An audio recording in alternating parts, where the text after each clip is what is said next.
Today, President Bola Tinubu's cabinet members put up a defense for the administration's performance and says the policies are yielding results.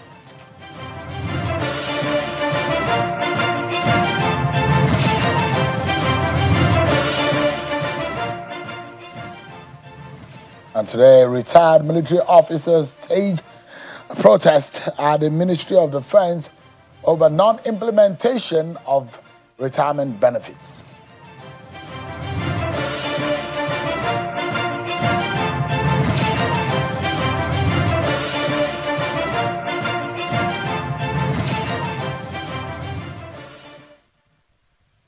Hello everyone, welcome to the program. This is Politics Today, live on Channels Television.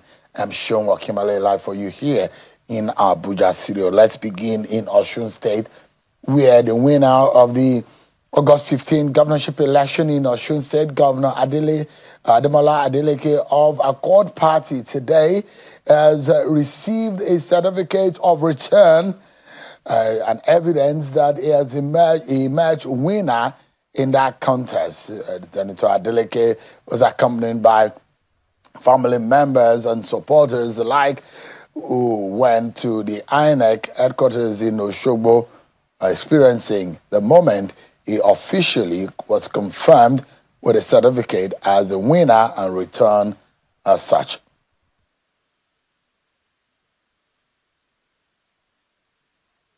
I have a fear of God. All the people that offended me, I forgive them. You know, what else do I want?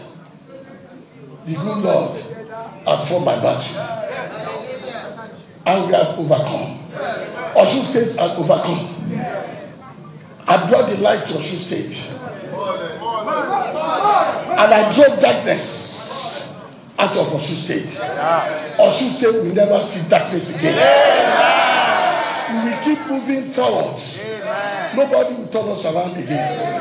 I'm seeing the opportunity that all my other contestants, they should please come over. Let's join hands together and let's move Osun State forward.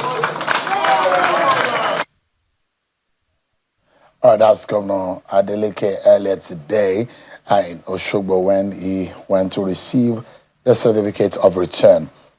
But in Abuja here, it was pretty much an agitated atmosphere at the Ministry of Defense, where we saw veterans who staged a protest over the non-implementation of consequential allowance and some other benefits as approved under the Bola Tinubu administration.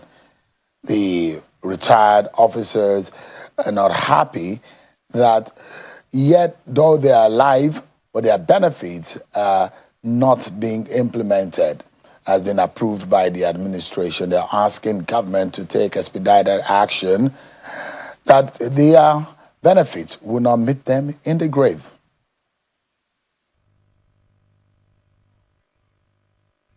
First of all, we note, since last year, November last year, Mr. President approved the new salary increase for the military and the other paramilitary.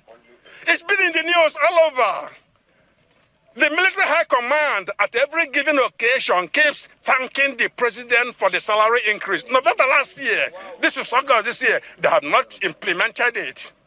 As depicted in our placard, what we are asking for is that retirees be included in computing the consequential adjustment for the payment of the new rate. They have computed it is supposed to start by this September. And they have computed the fund requirement excluding retirees. What we are requesting is, but it's not a favor. It is our constitutional and legal right to be included in the computation of fund for the implementation. The leader of the agitated ex-military officers protesting implementation of their welfare package. We take a short moment to look at some of their political roundup stories.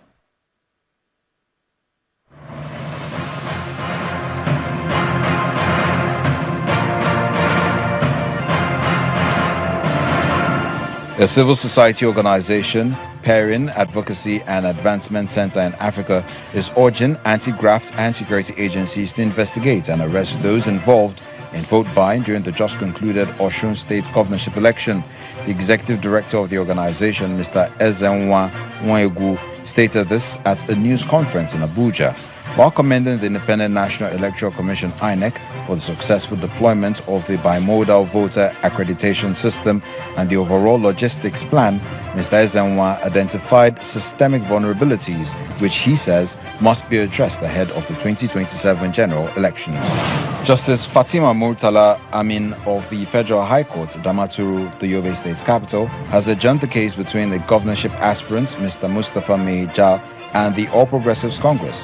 Mr. Meja had sued the APC, alleging irregularities in the conduct of the party's governorship primary held on May 21, 2026. Counsel to the aspirant, Mr. Mustafa Ibrahim, told the court that the electoral guidelines and procedures for the APC governorship primary were not properly followed. However, the counsel to the party, Mr. Babadala, explains that the case was adjourned because the aspirant could only produce 9 out of the 62 witnesses he had proposed. Governor Bala Mohammed of Bauchi State is confident that the Allied People's Movement has the strength to upset more established political parties in the 2027 general elections in the state. The governor stated this during the swearing-in ceremony of the 20 newly elected local government chairmen, all of whom emerged on the platform of the APM. Governor Mohammed uses the occasion to send a message to opposition parties, saying the outcome of the elections demonstrates the party's wide acceptance in the state. The African Democratic Congress, ADC, has called for the 2027 general elections to be transparent, inclusive, peaceful, and free from manipulation, intimidation, and abuse of state institutions.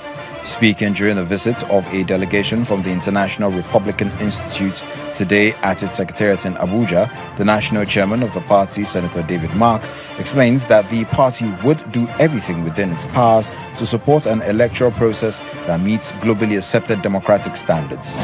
The national chairman of the Social Democratic Party, Professor Sadiq Gombe, has said the outcome of the Osun State governorship election has demonstrated the need for opposition parties to unite behind a single presidential candidate ahead of the 2027 general election. Mr. Gombe, who spoke during a press conference at the party secretariat in Abuja, notes that the victory of the incumbent Osun State Governor Ademola Adeleke amid pressure and intimidation showed that a united opposition could defeat the ruling party. He also clarifies that the SDP's poor performance in the election was not a true reflection of its strength or acceptability, blaming the situation on legal battles over the party's governorship candidate, as well as the late recognition of the candidates by the Independent National Electoral Commission.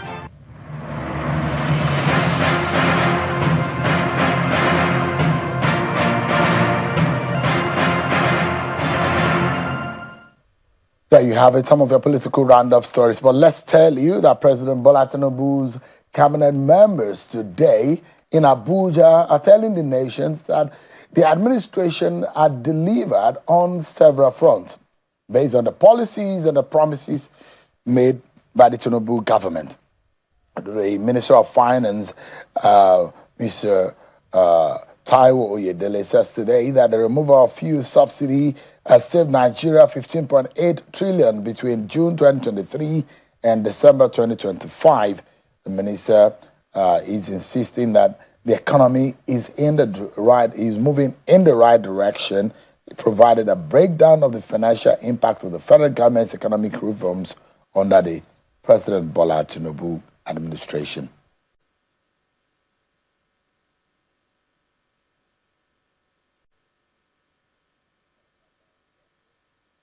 The federal government said proceeds that are being confiscated and in the EFCC custody will now be directed for the development of the education sector.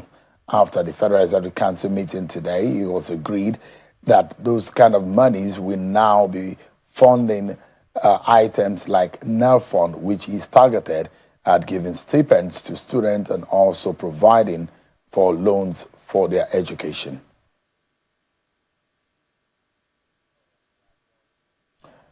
All right, then we have more information as to the new head of service. President Bola Tinubu today has appointed Mr. Abel Olumuyiwa Enito as the new head of the civil service of the Federation. The appointment was announced earlier today in a communication by the special advisor to the President on Information and Strategy, Bayo Ononuga. Mr. Enito will succeed Ms. Didi Esther Wasin-Jack, who is due to retire from the Federal Civil Service after attaining the statutory retirement age of 60. In effect, 2027 general election campaign has begun. And what are the choices before Nigerians? What should Nigerians be expecting? A campaign of ideas, of weeds, of concepts of how to take this nation forward, or just the sheer regurgitation of old ideas and issues relating to just politicking. But let's get talking. Yesterday we saw the signing of the peace accord, and there are a lot of debates coming out of it. Tonight I'm being joined by the national chairman of PRP, Dr. Hakeem Ahmed is our guest tonight on the program. It's a pleasure having you join us tonight on the program. Thank you very much, Segun. Thank you for inviting me. You're already feeling the heat. You're looking like the stress of the game, even when the game has not effectively started. Well, yes, I admit that. But it's not easy. Attempting to steer an opposition party under the circumstances and taking on a juggernaut, APC, is not a small thing.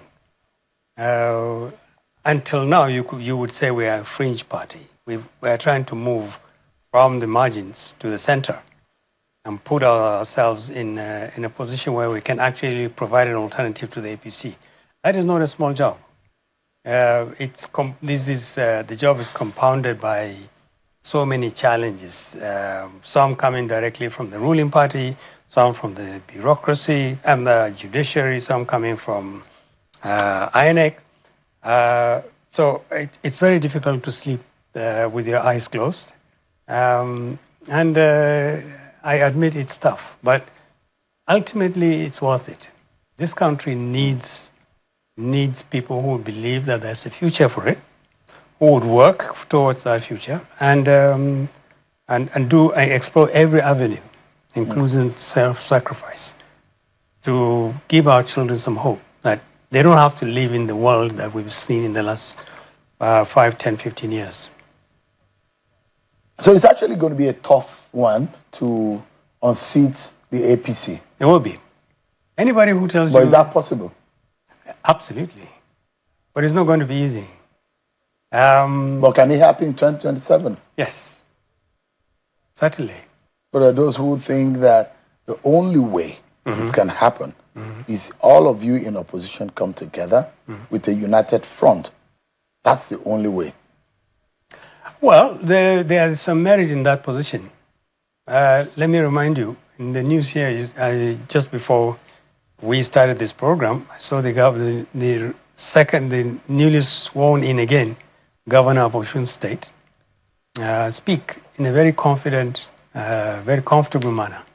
APC was trounced in Osun, and we didn't even see a coalition or collaboration or a gang up against the APC. Parties all competed against each other, and yet APC was defeated. Now, all sorts of arguments can be made. People say this is an off-season election, this is unusual. We've even had stories that there was a deal between President Tinubu and the governor for the president to support Adeleke from emerging as governor, and then Adeleke in turn supports President Tinubu. We don't believe that. We believe that the ruling party, Accord Party, defeated APC comprehensively, and there's no reason why this cannot repeat itself at a national level. We are working hard. Parties will collaborate in some form. But there may not be any coalition. Well, I think, strictly speaking, when you use the word coalition, it implies some kind of legal and structural collapsing of boundaries. And it's a bit late for that. The INEC has registered all of us as individual parties. It's difficult to coalesce around anything. But there are all sorts of other relationships and alliances that can be built. And we're looking at all the options that are available. This time next month, I think Nigerians would see the emergence of quite possibly a phenomenon that promises to be promising. It will take efforts. Yeah. It will take a lot of give and take, but we believe it is feasible. And beyond that, we actually believe that it is absolutely essential. What makes it difficult to beat Bola Tinubu and the APC?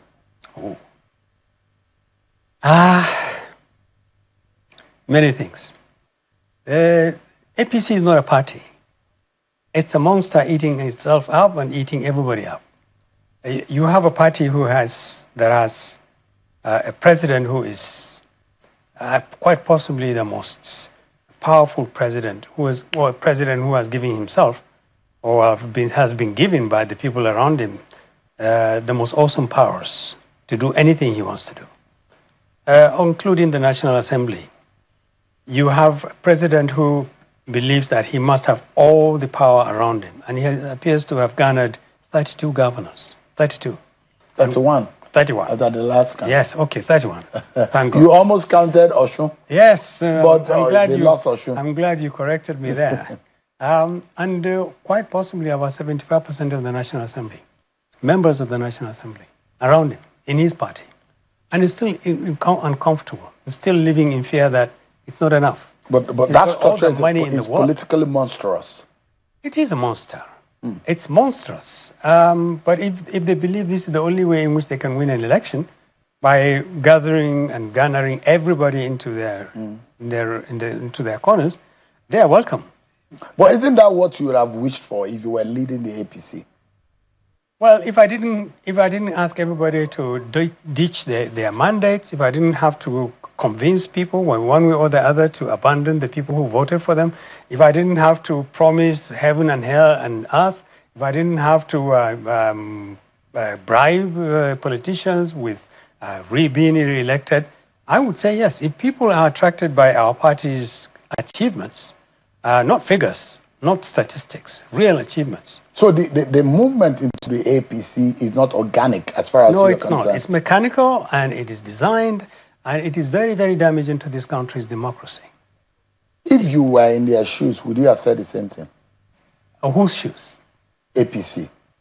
Like I said, it is part of a design in which I'm part of, and thank God I'm not part of that. I peeped in briefly in the party and walked out, and I'm glad I did. But if I was in the APC, I wouldn't say we need 31 governors, the National Assembly, some elements of the judiciary, some support from INEC.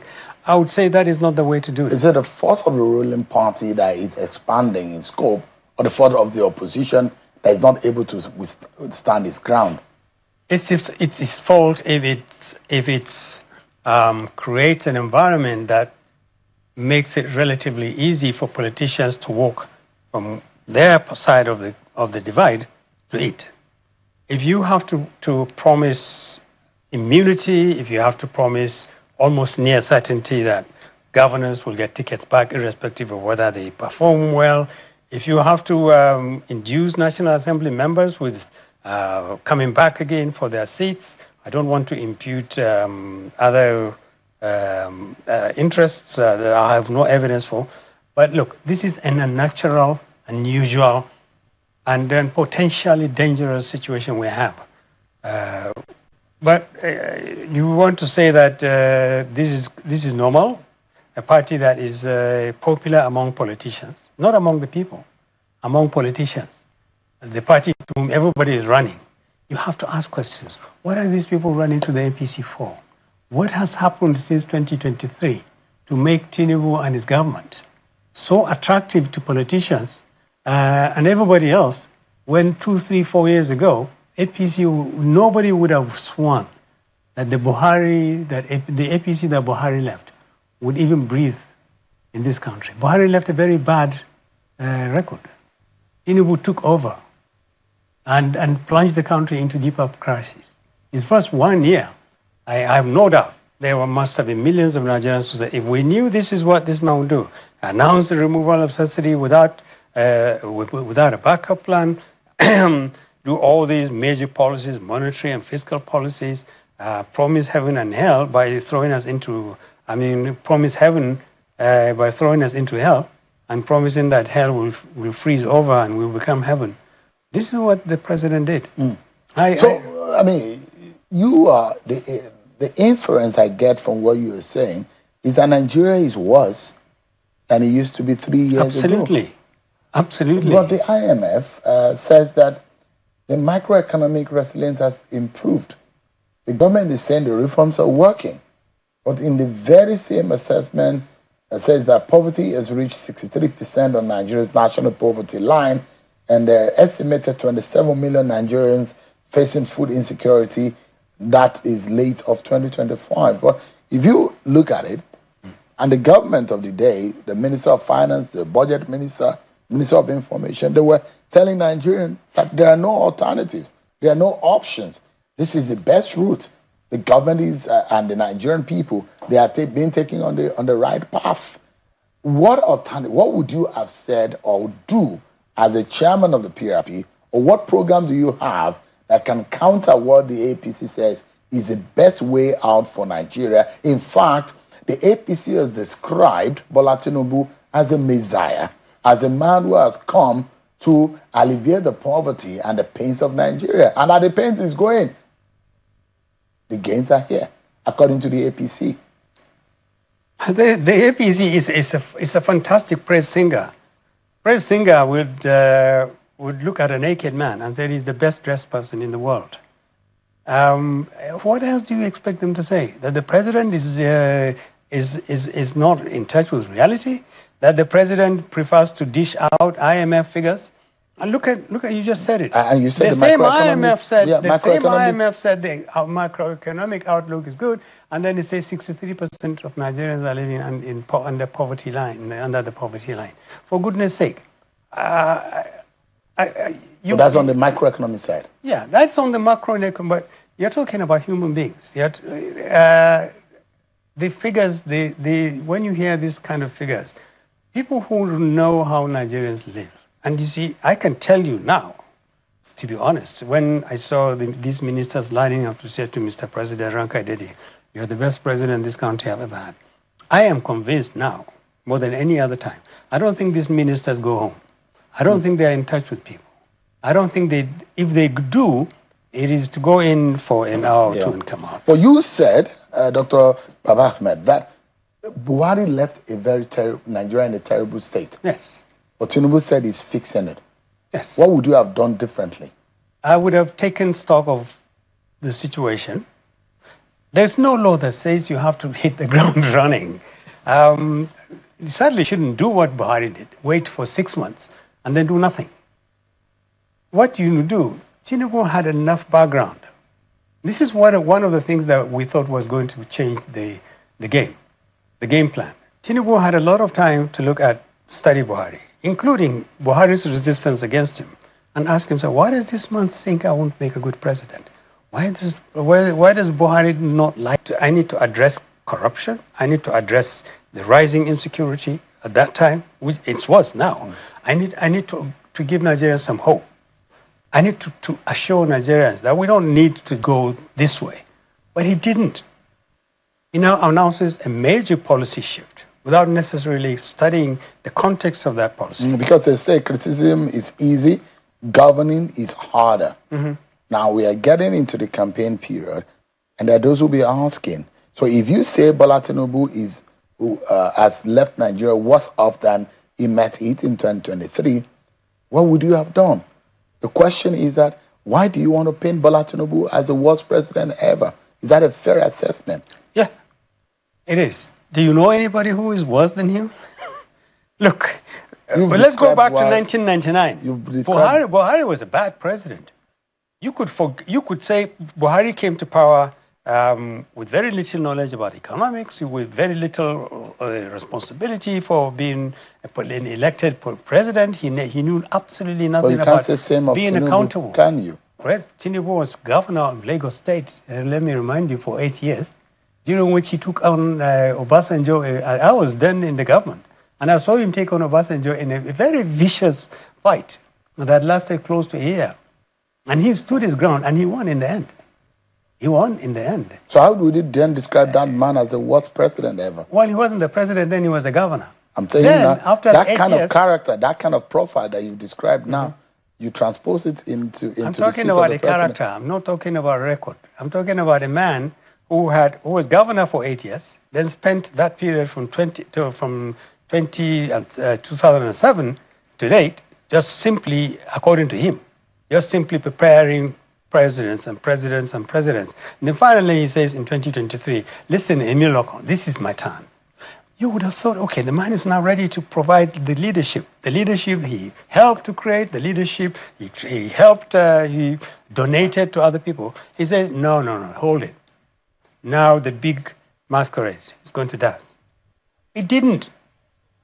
He pushed the country and into the deep end on his first day. Tinubu hasn't danced yet.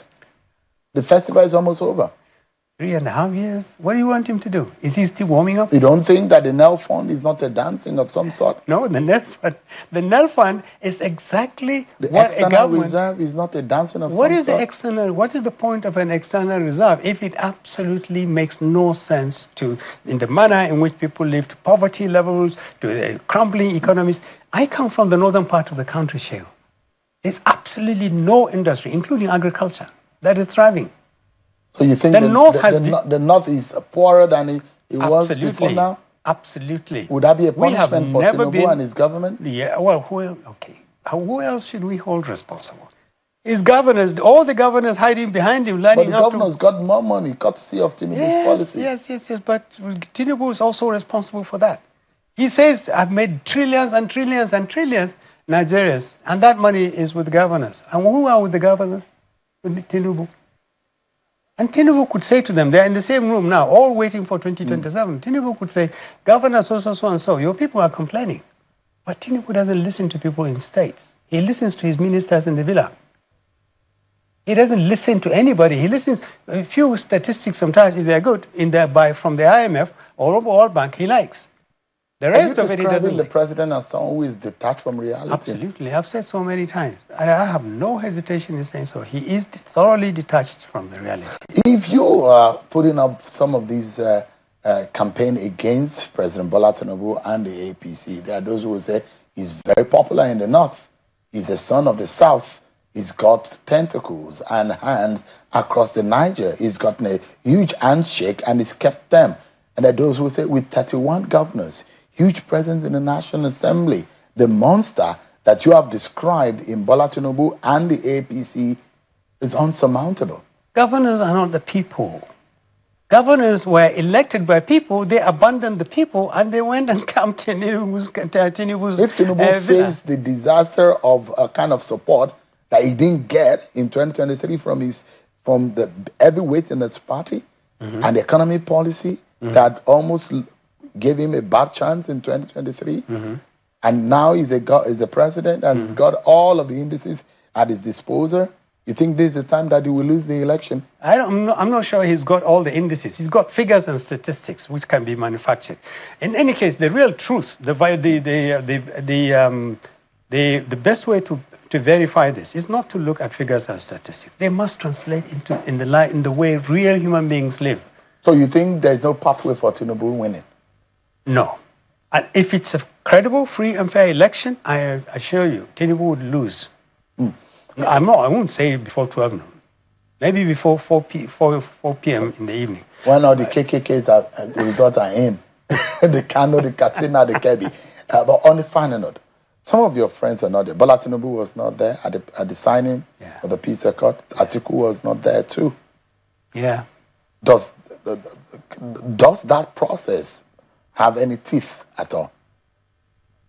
I would always speak about President Tinubu. If I was President Tinubu, I would be at the that event yesterday for so many reasons. One, just 2 weeks ago, Tinubu was defending INEC.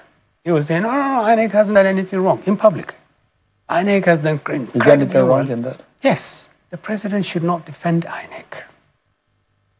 He appoints in conjunction with the National Assembly. What does that defense? Nobody should praise INEC until it could actually conduct an election in which the president is a contestant. Is there any implication of the president defending INEC? Yes. What does it mean? It is wrong, it is unbecoming, and it's unnecessary. And all it does is that it creates this idea that the president is quoting the goodwill of INEC. It's wrong. Does it mean he's in control of INEC? I said quoting their goodwill, which is not right.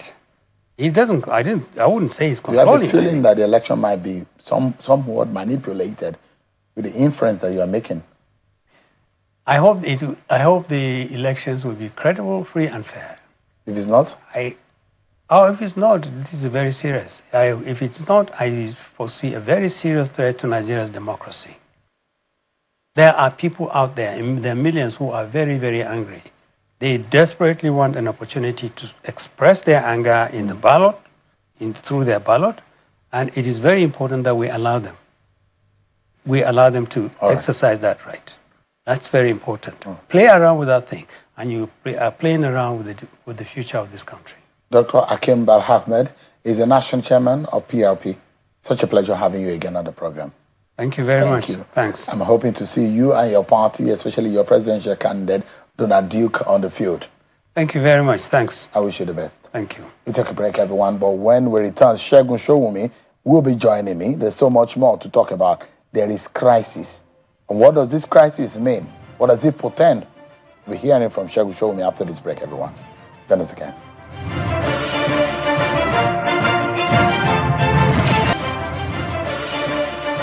Thank you so much, everyone, for staying with us. I'm now being joined by Otumba Segun Sowunmi, who is a political analyst. Is live for us here in Abuja. So many thanks for joining us tonight. So it's nice to be here. Appreciate it. I mean, how do you feel? The campaign season is here. It's upon us already. You know, first of all, we have to thank God Almighty that in our history, this is the longest reign of civil rule. But ironically, from the build-up going towards 2027, I think this is the most important and incidental election of all the elections we've had in the past. Why so? Very good. The energy level, the rhetorics, what is at stake, the balance of the country is a bit on the high side. So I found myself singing a song when I knew I was going to come to you today. It's a Yoruba song, but I think you will like it. I said, I was calling the name of the president in our Yoruba language. And I said, Ọlọ́run tó lẹ́rù abá ẹgbẹ́ Àkànbí. Ọlọ́run tó lẹ́rù abá ẹgbẹ́. Ọlọ́run tó lẹ́rù ló lòṣùká. Ọlọ́run tó lẹ́rù abá. Because so much is at stake. Invariably, you will tell you in that song, if I may interpret for our viewers who don't speak Yoruba language, you are saying to Bola Tinubu that God will help him to sail through this journey, and this burden, he will be able to carry it successfully. Do you know why? Is that no sacrifice? No, that can it be when I'm praying that the whole thing should work well. Listen. All of a sudden, one second. You are campaigning for Bola just Tinubu. listen, I've not even started. I'm going to campaign for him. Everybody knows Really? that.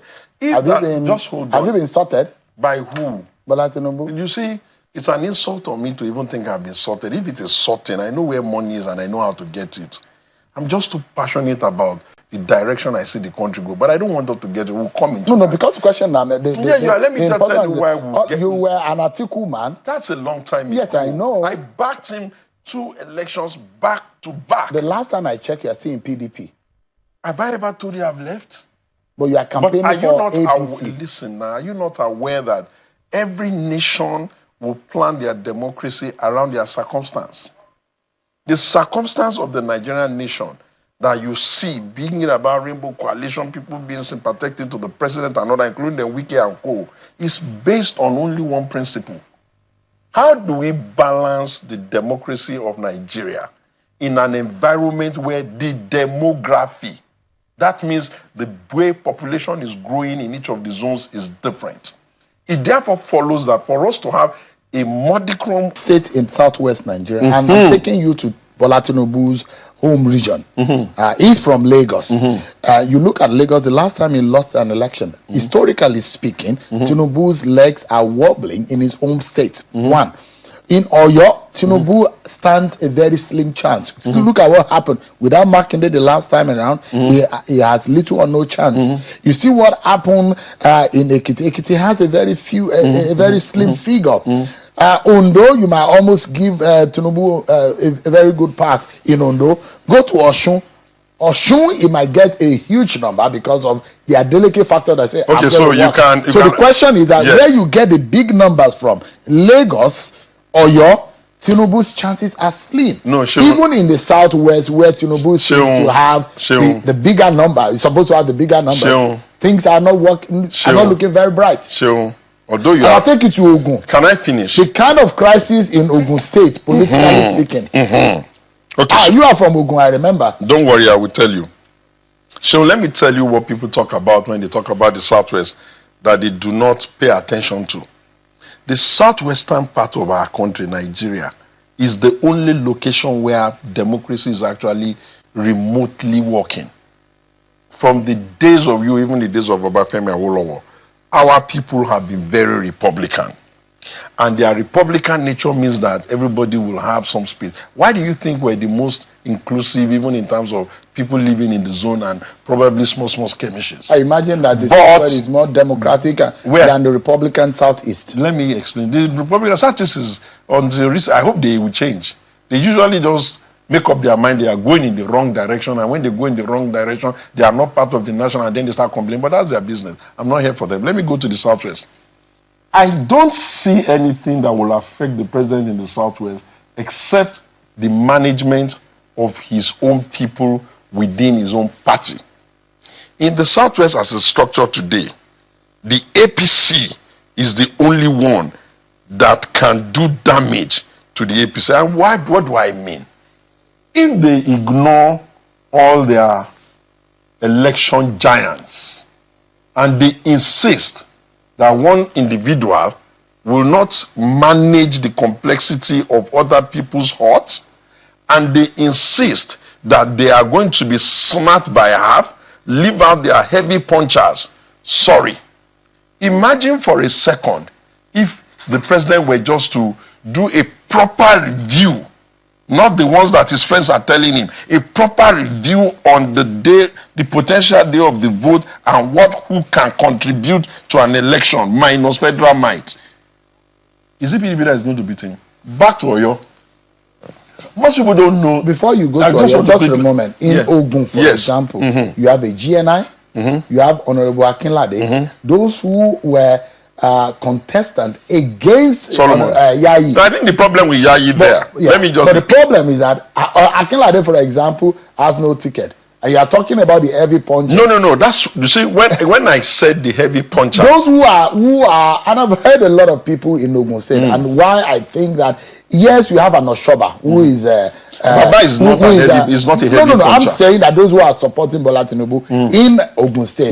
But if you take away a GNI, take away Honorable Akinlade, these are the ones that are being on the ground. Okay, let me. If they are angry, so you know the problem we should have done a 1-hour program. Boyega is back on the ballot as for his House of Reps. If they disregard Isiaq Abiodun Akinlade, 4 times rep member, I pray to God Almighty they don't pay dearly for it. From Yewa. He's from Ipokia, Yewa South. That guy, I tell you, cross my heart, hope to die, is phenomenal when it comes to give back to the grassroots. I don't know what will happen there. Why will anybody even say a 4-time rep should not go back so that he will be a potential leader of the house? I'm not speaking about Benga Daniel. I'm coming. You know, in Benga Daniel's own remote case, his situation is slightly different. And it will be in his best interest to analyze it well. What do I mean? Typically in Ogun State, it's a very tough work to get anybody who has gone to the Senate to go back to the Senate. I don't know why it's like that. We have not got any history of anybody who goes to the Senate back to back. Ironically, where Otumagbenga Daniel comes from, which is Ogun, and is my leader, the challenge he will have is that if you are contesting ticket, not general election, with a governor by the mistake of 1999, which Obasanjo caused in this country by saying that governors are leaders of party, which has been the tradition up till now, how will a governor lose primaries to you? He will have all his local government people there. So that's almost like a fait accompli. The challenge for the president, which I have been screaming even before they got to this level, is that, Mr. President, you cannot, with due respect to, if you know you're interested in your election, look at Ogun, have potential 3 friends screaming and squabbling among themselves, and you haven't called all the stakeholders. What are your people telling you? I would have expected you to call all the stakeholders and tell them, gentlemen, this is what is at stake. They are not kids. Who's going to be this? Who's going to, and besides, are they the only ones that don't? People like me have not been anything now. Do you see me quarreling and shouting and saying we should break the state? So I tell you again, the only thing that will affect the APC in the Southwest is its internal contradiction. Give me a moment. We need to take a short break. We'll come back and we'll conclude with Mr. Segun Sowunmi. So much everyone for staying with us. Segun Sowunmi has been speaking with us.